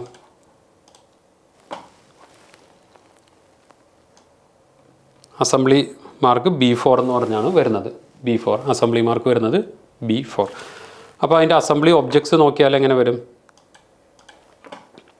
അസംബ്ലി ഒബ്ജക്ട്സ് എടുത്ത് ക്ലിക്ക് ചെയ്ത് കഴിഞ്ഞാൽ ഇങ്ങനെ റെഡ് ആൻഡ് യെല്ലോ, അതായത് ഈ ഗസറ്റ് കയ്യിൽ വെൽഡ് ചെയ്ത് വരുന്നു. അപ്പോൾ നമ്മൾ ബീം സെലക്ട് ചെയ്തു, റൈറ്റ് ക്ലിക്ക് ചെയ്തു, ക്രിയേറ്റ് ഫാബ്രിക്കേഷൻ ഡ്രോയിങ് എന്ന് പറഞ്ഞു കൊടുത്തു. ഇവിടെ സ്മാർട്ട് ക്രിയേറ്റ് ഓൺ ആയതുണ്ടോ? ഇപ്പോൾ നിങ്ങൾ പുതിയ വേർഷൻ ആണെങ്കിൽ അവിടെ വേറൊരു ഓപ്ഷനിലായിരിക്കും കിടക്കുന്നത്, ഇതേപോലെ സ്മാർട്ട് ക്രിയേറ്റ്. അത് മാറ്റി ഏറ്റവും ആദ്യത്തെ ഒരു ഐക്കണിൽ ക്ലിക്ക് ചെയ്യുക, അതായത് അത് ഒന്ന് കഴ്സർ കൊണ്ടുപോകുക. അപ്പോൾ ഈ പറയുന്നത് പോലെ അപ്ലൈഡ് സെറ്റിങ്സ് എന്ന് പറഞ്ഞ് വരും. ഇതിപ്പോൾ ഇവിടെ സ്മാർട്ട് ക്രിയേറ്റ് ഓഫ് ചെയ്തു. പാർട്സ് ഓൾറെഡി ഓഫാണ്, ഇവിടെ ക്രിയേറ്റ് ചെയ്യുക. അപ്പോൾ B4 എന്ന് പറഞ്ഞ് ഇവിടെ സ്മാർട്ട് ക്രിയേറ്റ് ഓൺ ആണെങ്കിൽ അവരെന്താ ഉദ്ദേശിക്കുന്നത്? B1 എന്ന് പറഞ്ഞാൽ നമ്മൾ ആദ്യം ജനറേറ്റ് ചെയ്ത് ബീമിൻ്റെ സെറ്റിങ്സ് പ്രകാരം B4 ക്രിയേറ്റ് ചെയ്യട്ടെ എന്നാണ് ചോദിക്കുന്നത്. അത് വേണ്ട, ക്രിയേറ്റ് ചെയ്യും. കാരണം കറക്റ്റായിട്ട് പോലും ഡ്രോയിങ് കിട്ടത്തില്ല, അറേഞ്ച്മെൻറ്റ്സ് എല്ലാം വ്യത്യാസം വരും. അപ്പോൾ അത് ജനറേറ്റ് ആയി വന്നിട്ടുണ്ട്. ഇനി ഞാൻ വീണ്ടും സെറ്റിങ്സ് കാണിച്ചു തരുന്നില്ല, വൺസ് ഞാൻ കാണിച്ചു തന്നുകൊണ്ട് ഞാൻ അപ്ലൈ ഒക്കെ ചെയ്തിട്ടില്ല. അത് ഇപ്പോൾ B4 എന്ന് പറഞ്ഞ ബീം ഞാൻ ഓപ്പൺ ചെയ്തു. ഇപ്പോൾ ഇവിടെ ബീം വന്നു. നമ്മൾ നേരത്തെ ചെയ്ത പോലെ തന്നെ ഫ്രണ്ട് വ്യൂവിൽ പിന്നെ അഡീഷണൽ ഒരു ടോപ്പിയും കൂടി വന്നു. ഇവിടെ ഇപ്പോൾ ഇത് കണ്ടോ, ഇപ്പോൾ നമ്മൾ ഡിഫോൾട്ടാണ് വന്നേക്കുന്നത്. അപ്ലൈ ഓക്കെ ഞാൻ ചെയ്തിരുന്നെങ്കിൽ ഇപ്പോൾ ഇതുണ്ട്, ഓട്ടോമാറ്റിക്കലി ആ സെറ്റിങ്സ് എല്ലാം വന്നാണ്ടില്ലേ, ഡയമെൻഷൻ എല്ലാം വരുന്നുള്ളൂ. ഓവറോൾ ലെങ്ത്, ഹോളിൻ്റെ ഫിക്സിങ് ഡയമെൻഷൻ, ഈ ഹോള് നമ്മൾ ഡ്രാഗ് ചെയ്ത് ഇങ്ങോട്ട് വെച്ചു, ഇവിടെ ഡ്രാഗ് ചെയ്ത് ഇങ്ങോട്ട് വെച്ചു. നമുക്ക് ഹോൾ മാർക്ക് കൊടുക്കേണ്ട ആവശ്യമില്ല, കാരണം ഓൾറെഡി ഷീറ്റിൽ സെറ്റ് ചെയ്ത് വന്നിട്ടുണ്ട്. പിന്നെ ഇവിടെ അഡീഷണൽ ഒരു വ്യൂ വന്നു, ടോപ്പ് വ്യൂ. അതെന്തുകൊണ്ടാണെന്ന് വെച്ചാൽ ഗസറ്റ് ഫിക്സിങ്, ഗസറ്റ് വന്നുകൊണ്ട് നമ്മളൊരു ഫിക്സിങ് ഡയമെൻഷൻ, ഒരു സെക്കൻഡറി പാർട്ട്, ഹോളുള്ളൊരു സെക്കൻഡറി പാർട്ടാണെങ്കിൽ ആ പാർട്ട് ഫിക്സ് ചെയ്യാനായിട്ട് ഡയമെൻഷൻ കൊടുക്കുന്നുണ്ടെങ്കിൽ ഹോളാണ് എപ്പോഴും ഫിക്സിങ് ഡയമെൻഷനായിട്ട് കൊടുക്കുള്ളൂ. We will not give the plate edges. അതെന്തുകൊണ്ടാണെന്ന് വെച്ചാൽ ഇപ്പോൾ ഈ ഒരു പ്ലേറ്റ് PL8 എന്ന് പറഞ്ഞ ഈ പ്ലേറ്റ് ഈ ഷേപ്പിൽ ഇങ്ങനെ കട്ട് ചെയ്തെടുക്കാം എന്നുള്ളതാണ് സിംഗിൾ പാർട്ട് എന്ന് പറഞ്ഞ് ഡ്രോയിങ് കൊടുക്കും. ഈ പ്ലേറ്റ് ഈ ബീമിൽ എവിടെ കൊണ്ടുവന്ന് വെക്കണം എന്നുള്ളതിൻ്റെ ഇൻഫർമേഷനാണ് അസംബ്ലിയിൽ കൊടുക്കുന്നത്, അതാണ് ഡയമെൻഷൻ കൊടുക്കുന്നത്. അപ്പോൾ ഇപ്പോൾ സിംഗിൾ പാർട്ടായിട്ട് ഇവർ ഈ പ്ലേറ്റ് കട്ട് ചെയ്യുന്ന സമയത്ത് ഈ എഡ്ജസ് ഒക്കെ ഇച്ചിരി കൂടുകയും കുറയുകയും ചെയ്താൽ സൈറ്റിൽ, അപ്പോൾ കൂടുകയും കുറയുകയും ചെയ്താൽ നമ്മൾ എഡ്ജാണ് റെഫറൻസ് ആയിട്ട് ഡയമെൻഷൻ പിക്ക് ചെയ്ത് അവർക്ക് ഫിക്സ് ചെയ്യാനായിട്ട് കൊടുക്കുന്നതെങ്കിൽ സൈറ്റിൽ വരുമ്പോൾ ഈ ഹോള് ഇവിടെ വരുന്ന ഹൊറിസോണ്ടൽ ബ്രേസ് ഇല്ലേ, ആ ബ്രേസായിട്ട് കണക്ട് ചെയ്യുമ്പോൾ ഹോളുകൾ തമ്മിൽ മാച്ച് ആവാതെ വരും. അപ്പോൾ അങ്ങനെ വരാതിരിക്കാൻ എപ്പോഴും ഹോളിൻ്റെ സെൻറ്ററാണ് ഫിക്സിങ് ഡയമെൻഷനായിട്ട് എടുക്കുന്നത്. ഇനി ചില ക്ലയൻറ്റുകൾ അല്ലെങ്കിൽ നിങ്ങൾ വർക്ക് ചെയ്യുന്ന ചില കമ്പനീസിൽ അവർ പറയും എന്തായാലും ഈ ഹോൾ എന്തായാലും മാൻഡേറ്ററി ആയിട്ട് കൊടുക്കേണ്ടി വരും, പ്ലസ് അതിൻ്റെ ഒപ്പം തന്നെ അഡീഷണൽ എഡ്ജും കൂടി പിക്ക് ചെയ്ത് കാണിക്കാൻ പറയും. അപ്പോൾ ആ സമയത്ത് എന്തൊക്കെയാണോ ക്ലയൻറ്റിന് വേണ്ട അഡീഷണൽ ഡയമെൻഷൻ അതെല്ലാം നമ്മൾ കാണിക്കേണ്ടി വരും. ഇപ്പോൾ നമ്മൾ കോമൺ ആയിട്ട് ഫോളോ ചെയ്യുന്നത് മാത്രമേ ചെയ്യുന്നുള്ളൂ. അപ്പോൾ ഒരു ഹോൾ കൊടുത്തു. നമ്മൾ നേരത്തെ പറഞ്ഞു ഒരു ഫിക്സിങ് ഡയമെൻഷൻ കൊടുക്കണമെന്നുണ്ടെങ്കിൽ ഹൊറിസോണ്ടൽ വെർട്ടിക്കൽ കൊടുക്കണം. അപ്പോൾ നമ്മളിവിടെ മെയിൻ പാർട്ടാണ് എപ്പോഴും റെഫറൻസ്. മെയിൻ പാർട്ട് എന്ന് പറയുമ്പോൾ ബീമിൻ്റെ സ്റ്റാർട്ടിംഗ് പോയിന്റ് നിന്ന് ഈ 2 ഹോള് ഇവിടെ 2 ഹോള് ബീമിൻ്റെ എൻഡിൽ വന്ന് ക്ലോസ് ചെയ്തു. പിന്നെ വെർട്ടിക്കൽ ഡിസ്റ്റൻസ് എടുക്കുമ്പോൾ നമ്മളൊരു ഐ സെക്ഷൻ ആണെങ്കിൽ ഇവിടെ ഐ സെക്ഷൻ്റെ ഫ്രണ്ട് വ്യൂവിൽ നമ്മൾ പറഞ്ഞു ടോപ്പിൽ നിന്ന് ഡയമെൻഷൻ പിക്ക് ചെയ്യാവുള്ളൂ എന്ന് പറഞ്ഞു വെർട്ടിക്കൽ ഡിസ്റ്റൻസ്. ഐ സെക്ഷൻ്റെ ടോപ്പ് വ്യൂ ആണെന്നുണ്ടെങ്കിൽ ഇത് ടോപ്പ് വ്യൂ അല്ലേ, ടോപ്പ് വ്യൂ ആണെന്നുണ്ടെങ്കിൽ സെൻറ്ററിൽ നിന്ന് വേണം പിക്ക് ചെയ്യാൻ. അപ്പോൾ സെൻറ്ററിൽ നിന്നാണ് പിക്ക് ചെയ്യുന്നതെങ്കിൽ സെൻറ്റർ ലൈൻ ഓൺ ചെയ്യുക. അപ്പോൾ പ്രോപ്പർട്ടി എടുത്തിട്ട് ഇവിടെ സെൻറ്റർ ലൈൻ അൺടിക്ക് ചെയ്ത് മോഡിഫൈ ചെയ്യുക. ഇപ്പോൾ സെൻറ്റർ ലൈൻ ഓണായി കിടക്കുന്നുണ്ടോ. ഇനി ഇപ്പോൾ ഈ ഡയമെൻഷൻ ഇവിടെ ഇങ്ങനെ ബ്രേക്ക് ചെയ്ത് ഉള്ളോട്ട് പോയാലേ കുറേയും കൂടി വൃത്തിയായിട്ട് വെക്കാം. നമുക്ക് എപ്പോഴും 100% വൃത്തിയാക്കാൻ പറ്റില്ല, എന്നാലും മാക്സിമം നമുക്ക് ഷീറ്റ് നീറ്റായിട്ട് വെക്കാൻ പറ്റുന്ന രീതിയിൽ സെറ്റ് ചെയ്യാൻ പറ്റുന്നുണ്ടെങ്കിൽ അതിനൊരു ടിപ്പ് എന്താണെന്ന് വെച്ചാൽ ഗസറ്റിൻ്റെ ലെങ്ത്ത് കൂടിയ ലൈൻ എവിടെയാണോ, ഇപ്പോൾ ഇവിടത്തേക്കാളും ലെങ്ത്ത് കൂടിയ ലൈനുള്ളത് ഈ റൈറ്റ് സൈഡിൽ, ആ ലൈനിന് പാരലായിട്ട് ഡയമെൻഷൻ വെക്കുക വെർട്ടിക്കൽ. അപ്പോൾ സെലക്ട് ചെയ്തു, ഡയമെൻഷൻ ഡ്രാഗ് ചെയ്ത് ഇവിടെ കൊണ്ടുവന്ന് വെച്ചു. ഇനി പാർട്ട് മാർക്കിൻ്റെ ലീഡർ ലൈനുള്ള ഒരു പാർട്ട് മാർക്കാണെങ്കിൽ ആ പാർട്ട് മാർക്കിൻ്റെ ലീഡർ ലൈൻ പാർട്ടിൻ്റെ ബൗണ്ടറിക്ക് അകത്തോട്ട് എക്സ്റ്റെൻഡ് ചെയ്ത് നിൽക്കരുത്. കാരണം ഇവർക്ക് പ്രിൻ്റ് എടുത്ത് ചെക്ക് ചെയ്യുമ്പോൾ ആ ലൈൻ എങ്ങോട്ടാണ് പോകുന്നതെന്നൊക്കെ കൺഫ്യൂഷൻ വരും. എപ്പോഴും ബൗണ്ടറി ഔട്ടർ ലൈനിൽ ടച്ച് ചെയ്തിരിക്കാവുള്ളൂ. ഒരു ലീഡർ ലൈനുള്ള പാർട്ട് മാർക്കാണെങ്കിൽ നമുക്ക് ഇങ്ങനെ സെലക്ട് ചെയ്ത് ഷിഫ്റ്റ് ഞെക്കി ഡ്രാഗ് ചെയ്ത് ഇവിടെ കൊണ്ടുവന്ന് ഞാൻ തൽക്കാലം വെച്ചു, കാരണം ഇവിടെ ഇച്ചിരി സ്പേസ് ഉണ്ട്. എന്നിട്ട് ഷിഫ്റ്റ് റിലീസ് ചെയ്യുക, പിന്നെ നമുക്കിങ്ങനെ അറേഞ്ച് ചെയ്ത് ഇവിടെ വെക്കാം. ഇനി ഈ എൻഡ് നോക്കാം. ഇവിടെയും ഈ ഡയമെൻഷൻ നമ്മൾ ഡ്രാഗ് ചെയ്തു, ലെങ്ത് കൂടിയ ലൈൻ പാരലായിട്ട് വെച്ചു. പാർട്ട് മാർക്കിൻ്റെ ലീഡർ ലൈൻ സെലക്ട് ചെയ്ത് ഷിഫ്റ്റ് ആക്കി ഡ്രാഗ് ചെയ്ത് ഇവിടെ വെച്ച് താഴ്ത്തി ഇവിടെ കൊണ്ടുവന്ന് വെച്ചു. ഓക്കെ. ഇനി എല്ലാ വ്യൂവിലും പാർട്ട് മാർക്ക്, ഇങ്ങനെ കാണുന്ന പാർട്ട് മാർക്കൊന്നും ഷിഫ്റ്റ് വെക്കരുത്, അത് ഡോട്ടഡ് ലൈനിൽ വരും. ഇപ്പോൾ ഈ പാർട്ട് മാർക്ക് ലെഫ്റ്റും റൈറ്റും നിൽക്കുന്നത്, ഇത് കണ്ടോ മേലോട്ട് പോകത്തില്ല, ലെഫ്റ്റിലോട്ട് പോകാം, പക്ഷേ ഡോട്ടഡ് ലൈൻ വന്നു, കാരണം മെമ്പറിൽ നിന്ന് ഔട്ട് പോയപ്പോൾ ഡോട്ടഡ് വന്നു. ഇനി എല്ലാ വ്യൂവിലും പാർട്ട് മാർക്ക് ഓൺ ചെയ്യണം. എല്ലാ വ്യൂവിലും അവർക്ക് ഐഡൻറ്റിഫൈ ചെയ്യാൻ പാർട്ട് മാർക്ക് ഉണ്ട്. പാർട്ട് മാർക്ക് നേരത്തെ പറഞ്ഞതുപോലെ ഇങ്ങനെ വേണമെങ്കിൽ ഓൺ ചെയ്യുക, സെലക്ട് ചെയ്യുക, റൈറ്റ് ക്ലിക്ക് ചെയ്യുക, add mark using view property. പക്ഷേ ഇതൊരു തെറ്റായ മെത്തേഡാണ്. ഇങ്ങനെ പാർട്ട് മാർക്ക് നിങ്ങൾ ഓൺ ചെയ്യാൻ നിന്ന് കഴിഞ്ഞാൽ ഒരു വലിയൊരു അസംബ്ലി ആണെങ്കിൽ ഒരുപാട് സെക്കൻഡറി പാർട്സാണ്, ഇതെല്ലാം ഓൺ ചെയ്യാൻ സമയം പിടിക്കും, കുറേ മിസ്സായി പോവുകയും ചെയ്യും. അപ്പോൾ ഇങ്ങനത്തെ ഇൻഫർമേഷൻ മാക്സിമം ഷീറ്റിൽ സെറ്റ് ചെയ്യാം. ഇപ്പോൾ ഡബിൾ ക്ലിക്ക് ചെയ്യാം, അസംബ്ലി ഡ്രോയിങ് പ്രോപ്പർട്ടി എടുക്കാം, പാർട്ട് മാർക്കിൽ പോവാം. പാർട്ട് മാർക്കിൽ മെയിൻ പാർട്ട് പൊസിഷൻ അല്ല, മെയിൻ പാർട്ട് പൊസിഷൻ ഓൾറെഡി കൊടുത്തിട്ടുണ്ട്. M3 എന്ന് പറഞ്ഞ് നമ്മൾ ഓൾറെഡി കൊടുത്തിട്ടുണ്ട്. നമുക്ക് സെക്കൻഡറി പാർട്ട്, ഇവിടെ മെയിൻ പാർട്ട് മാറ്റി സെക്കൻഡറി പാർട്ടിലോട്ട് ഇടുക. പാർട്ട് പൊസിഷൻ സെലക്ട് ചെയ്യുക, കളർ നോക്കുക, ഫോണ്ട് ഹൈറ്റൊക്കെ നോക്കുക, എന്നിട്ട് ജനറലിൽ പോവുക. വിസിബിൾ ഇൻ വൺ വ്യൂ കിടക്കുന്നത് അത് മാറ്റി ഓൾ വ്യൂസിലോട്ടിട്ട് മോഡിഫൈ ചെയ്യാം. ഇപ്പോൾ നമ്മൾ സെലക്ട് ചെയ്യാതെ തന്നെ ഓട്ടോമാറ്റിക് വന്നിട്ട് സെലക്ട് ചെയ്തു, ഷിഫ്റ്റ് ഞെക്കി ഡ്രാഗ് ചെയ്ത് ഇവിടെ കൊണ്ടുവന്ന് വെക്കാം. ഇവിടെ ഷിഫ്റ്റേക്ക് നീക്കണം, ഓൾറെഡി നന്നായിട്ട് ക്ലിയർ ആയിട്ട് കിടക്കുന്നുണ്ട്. ഇനി ഇപ്പോൾ ഈ ബീം ഒരെണ്ണമുള്ളൂ, B4 എന്ന് പറഞ്ഞ ബീം 1 ക്വാണ്ടിറ്റി. ഇനി ഈ ബീം നമ്മൾ പ്രത്യേകം ഇനി വേറെ ഒന്നും കൊടുക്കാൻ, ഇനി നമുക്ക് സെക്ഷനൊക്കെ കട്ട് ചെയ്യാനുണ്ട്, അതൊക്കെ ലേറ്റർ ഓൺ പറയാം. എല്ലാം കൂടി ഒരുമിച്ച് വന്നാൽ കൺഫ്യൂഷൻ വരും. സെക്ഷൻസ് നമുക്ക് പിന്നീട് ചെയ്യാം. ഇത് ക്ലോസ് ചെയ്യാം, യെസ് കൊടുക്കാം, ഇവിടെ സേവ് ചെയ്യാം. ഇനി ഇവിടെ പോയ ഫ്രീസ് നമുക്ക് ഇങ്ങനെ ഓൺ ചെയ്യാം. റൈറ്റ് ക്ലിക്ക് ചെയ്യാം, ഫ്രീസ് ഓൺ, ഇങ്ങനെ നമുക്ക് ഓൺ ചെയ്യാം. ഓക്കെ, ഇനി ഇത് ഇവിടെ select objects in the model എന്ന് പറഞ്ഞ് ക്ലിക്ക് ചെയ്ത് കഴിഞ്ഞാൽ ആ മോഡലിൽ ആകെ ഈ ഒരെണ്ണം മാത്രമേ ഉള്ളൂ. നമ്മൾ റൈറ്റ് ക്ലിക്ക് ചെയ്തു ഹൈഡ് ചെയ്തു. ഓക്കെ, ഇനി പെൻഡിങ് ബീംസ് ഉള്ളത് ഇത്രയും. ഇപ്പം ഞാൻ 2 സാമ്പിൾ നിങ്ങൾക്ക് കാണിച്ചു തന്നു. നിങ്ങളിനി എന്താ ചെയ്യണമെന്ന് വെച്ചാൽ ഇതേ ഒരു ഐഡിയ വെച്ചിട്ട് മെത്തേഡ് വെച്ചിട്ട് ഒരു ട്രാക്ക് പോലത്തെ ലിസ്റ്റ് എഴുതുക. ഓവറോൾ ലെങ്ത് മേളിലും ഓറിയൻറ്റേഷൻ മാർക്ക് ടോപ്പ് ലെഫ്റ്റിലും ഡയമെൻഷൻ സ്റ്റൈലിന് അങ്ങനെ ഒരു ട്രാക്ക് ഒരു ലിസ്റ്റ് ഉണ്ടാക്കിയിട്ട് ഇനി ചെയ്യേണ്ടത് ഇതേപോലെ സിമ്പിൾ ബീം ഒരെണ്ണമുണ്ട്, അത് ചെയ്യാം. ഗസറ്റ് വെൽഡ് ചെയ്തൊരു ബീമുണ്ട്, അത് ചെയ്യാം. ഏറ്റവും ടോപ്പിലത്തെ ഈ സൈഡിലത്തെ ഏതെങ്കിലും ഒരു ബീം ചെയ്യാം. നടുക്ക് കാണുന്ന ഈ ബീം ചെയ്യാം. ഹൊറിസോണ്ടൽ ബ്രേസ് ഗസറ്റ് വെൽഡ് ചെയ്തത് ചെയ്യാം.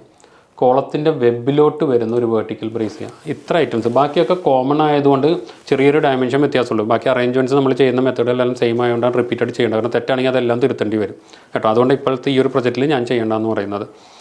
അപ്പോൾ ഒരു അസംബ്ലി സെറ്റ് ചെയ്യാൻ എങ്ങനെ നിങ്ങൾക്ക് മനസ്സിലായിട്ടുണ്ടാവും. ഒരു അസംബ്ലി ഡ്രോയിങ് എന്ന് പറഞ്ഞാൽ നിങ്ങൾ വിഷ്വലൈസ് ചെയ്യണം. നിങ്ങൾ എങ്ങനെ ചെയ്യണം, നിങ്ങൾ ഒരു ഫാബ്രിക്കേറ്ററാണ്. നിങ്ങൾ ഇതുപോലെ പ്രിൻ്റ് എടുത്തിട്ട് ഇതുപോലെ നിങ്ങൾ വരച്ച് പ്രിൻ്റ് എടുത്ത് നിങ്ങൾ ഫാബ്രിക്കേറ്റ് ചെയ്യാൻ പോകാമെന്ന് കരുതുകയും വേണം ഡീറ്റെയിൽ ചെയ്യാനായിട്ട്.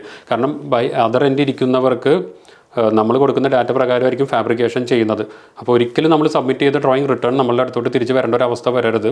അത് നമ്മുടെ കമ്പനിക്ക് ഒരു ഷെയിമാണ് അങ്ങനെ വരുന്നത്, അല്ലെങ്കിൽ ഒരു ഡീറ്റെയിലറിൻ്റെ ഷെയിമാണ്. അപ്പോൾ നമ്മൾ കൊടുക്കുന്ന ഡീറ്റെയിൽസ് വളരെ നീറ്റായിരിക്കണം. അവർക്കത് ഫാബ്രിക്കേറ്റ് ചെയ്യാൻ പറ്റണം. ആ രീതിയിലത്തെ ഡീറ്റെയിൽസ് ആയിരിക്കണം കൊടുക്കണം. ആവശ്യമില്ലാത്ത ഡയമെൻഷൻസ് ഒന്നും വെക്കരുത്. നീറ്റായിരിക്കണം, ക്ലിയർ ആയിരിക്കണം. അപ്പോൾ അതിന് വിഷ്വലൈസ് ചെയ്ത് നിങ്ങൾക്ക് ചെയ്യാൻ പറ്റിയാൽ ഫ്യൂച്ചറിൽ ഏത് ടൈപ്പ് അസംബ്ലീസ് വന്നാലും വളരെ സക്സസ്ഫുൾ ആയിട്ട് ചെയ്യാൻ പറ്റും. ഇല്ലെങ്കിൽ നിങ്ങൾക്ക് ഡീറ്റെയിലിംഗ് എന്ന് പറഞ്ഞൊരു ഭയങ്കര ഒരു ഹെറ്റിക്കായിട്ട് നിങ്ങൾക്ക് ഫീൽ ചെയ്യും, ഭയങ്കര ബോറിംഗ് ആയിട്ട് ഫീൽ ചെയ്യും. അപ്പോൾ അത് വരാതിരിക്കാൻ വളരെ എന്താ പറയുക, ഇൻട്രസ്റ്റിംഗ് ആവാനായിട്ട് നിങ്ങൾ ഇപ്പോഴേ തന്നെ ടൈം എടുക്കുക. വിഷ്വലൈസ് ചെയ്ത് 3Dയിലൊക്കെ പോയി ചെക്ക് ചെയ്ത് എങ്ങനെയാണ് വരുന്നതെന്നൊക്കെ നോക്കി അങ്ങനെ ഈ ഡയമെൻഷൻ പ്രകാരം നിങ്ങൾക്ക് ഡീറ്റെയിൽ ചെയ്യാൻ പറ്റുമെന്നൊക്കെ നോക്കുക. ഓക്കെ, അപ്പോൾ ഇത്രയും ഡീറ്റെയിൽ ചെയ്യാം. അപ്പോൾ നിങ്ങൾക്ക് മനസ്സിലായി. എന്തെങ്കിലും ഡൗട്ട് ഉണ്ടെങ്കിൽ you can contact me. Thank you.